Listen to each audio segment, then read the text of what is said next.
Nanggigigil ako dito kay Balikod. Napakasinungaling mo. Alam mo, demonyo ka. Sa totoo lang, taga-Antipolo ka eh.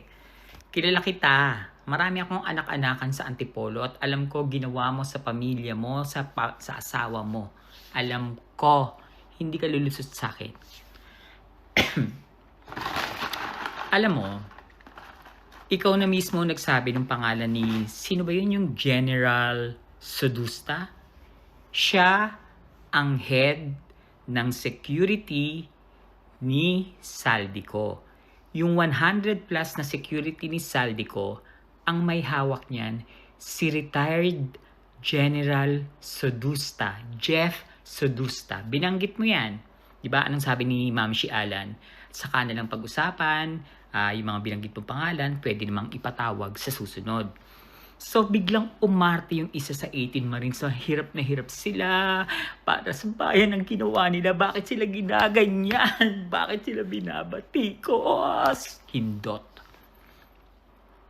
Nag-iwan si Zaldico ng 200 million kay Jeff Sodusta para hatiin sa inyong lahat at makapagbagong buhay kayo. Pero anong ginawa ni Jeff Sodusta? Tig 50K, kain na ako. Tig 50K lang ang binigay sa inyo. 'Di ba? Yung iba, binulsa ni Sodusta. Tatawa ako, makain kasi ako ng cashew nuts mula sa Antipolo. Kasi, ayan taga Antipolo kasi si Balikod. Kawawa naman yung asawa niya. Diyos ko, yun ang katotohanan. Meron kayong tig 50K. Kaso nga lang, hindi nahati ng tama.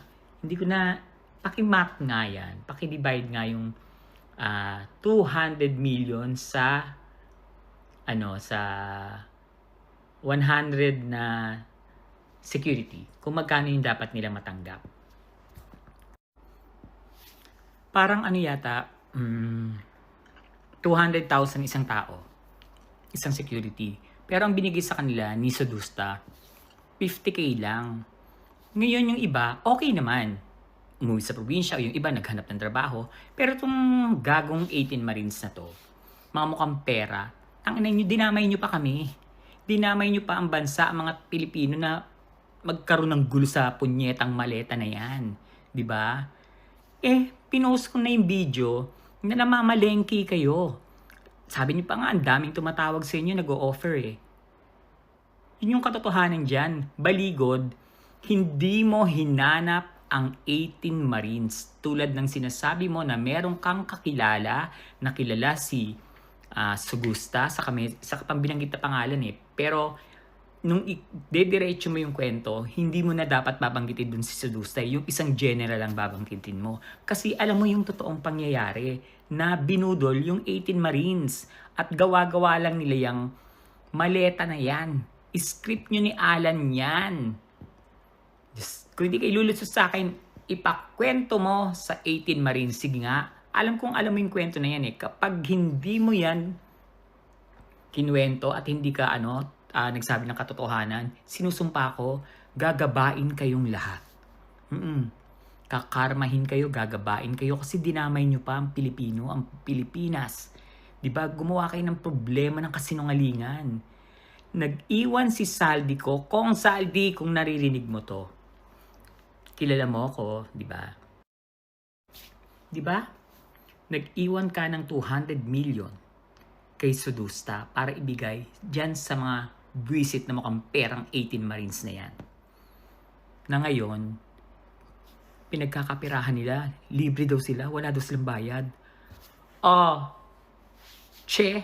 Hoy Baligod, baka may dalawin ka ng jowa mo Sinungaling ka. Oo nga pala ganda ng mo, office mo sa BGC. Mukhang sponsor yata yan ng Chinese ba yan? Ewan. Saan mo nakuha yung pera niya? Churut ka sa akbe. Mga nagmamalinis. Akala mo naman talaga. Mga bayani daw sila. Baka naman bayani kasi Miro. Oh, alam ko matagal nyo nang hinihintay ito, mga katalakera.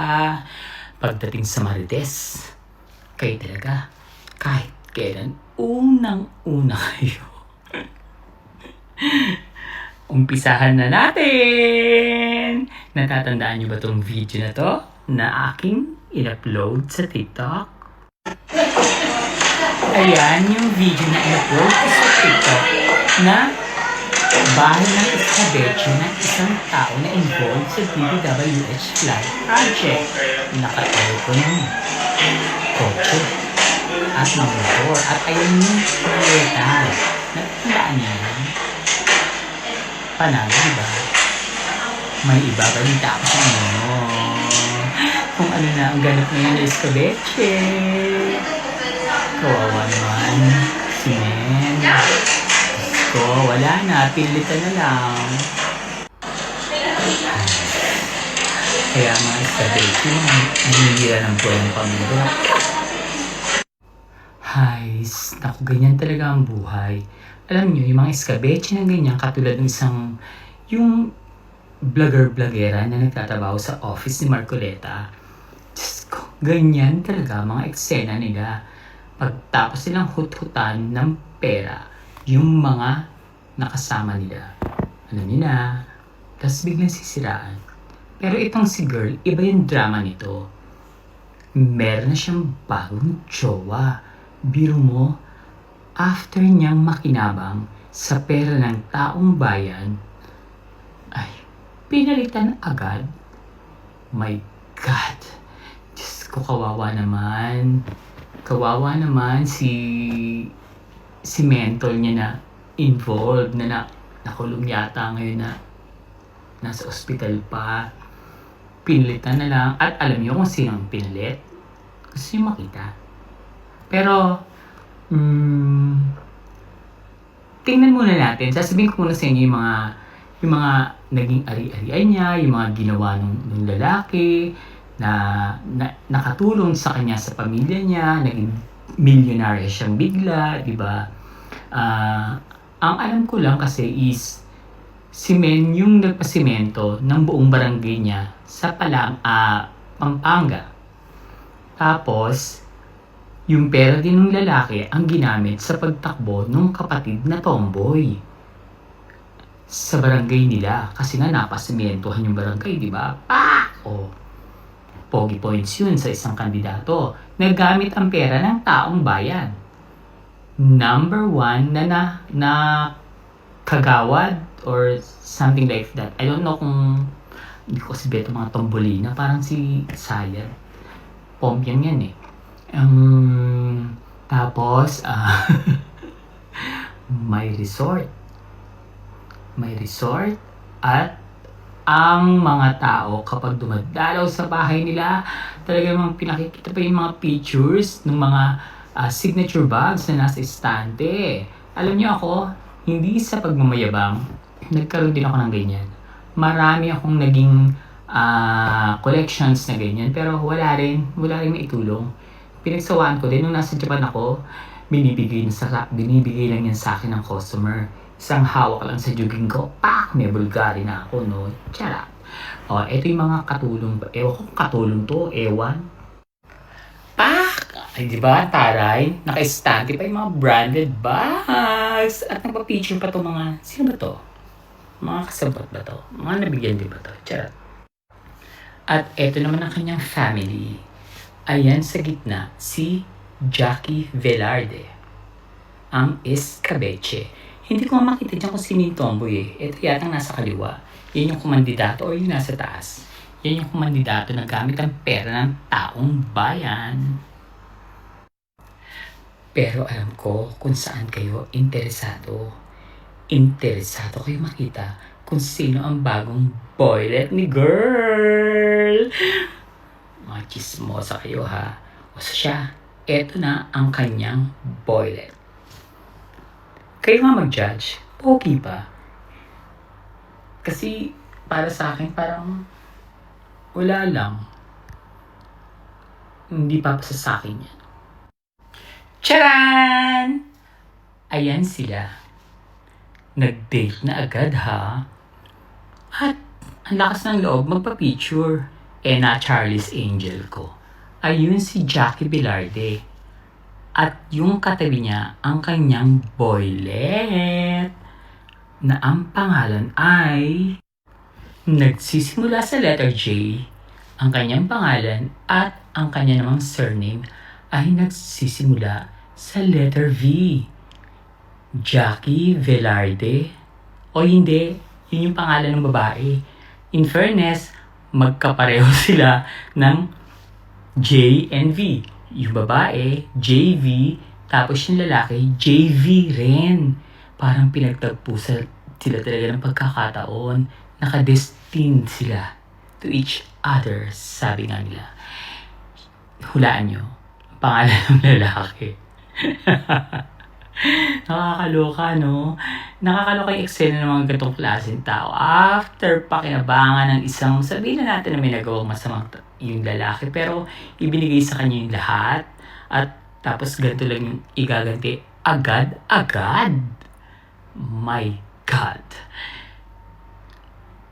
Nahulaan niyo na kung ano yung JV, pero nagtaka rin ako ha, JV silang pareho. Ang pangalan ng lalaki ay Julius Vitug. Diba? JV. Tapos si Jackie naman is Jackie Velarde. JV. O, diba? Ang taray. Nagkataon lang ba yan? Siguro parang nga sila sa isa't isa, no? Ay, nako. O siya, i-enjoy niyo yung pera ng taong bayan. Hindi ba dapat ipinatatawag yan si Jackie Velarde? Kasi nakinabang siya sa pera ng taong bayan. Hindi ba yun isasama sa Blue Ribbon Committee? Tapos isama niya na rin yung joya na mukhang juice naman ng nota. Chat! O siya, ayan yung chismis ko ha. Tingnan natin kung baka mamaya mga ilang buwan buntis na rin yan. Dapat yan talaga pinapatawag. Sa totoo lang, dapat pinapatawag yan sa Blue Ribbon. Kailangan ibalik niya ang pera ng taong bayan. Oh, ayan na yung bago kong pasabog ha. Alam niyo na ha, kapag nakita niyo siya, tawagin niyo silang, Hi JV! Charot! Chururut! Tusa! Pero alam niyo, dapat talaga pinapatawag yan. Kasi syempre, diba, Diyos ko naman, kawawa naman yung taong bayan. Naghihirap tapos yung mga skabeche. Parang si Makate, si Charot.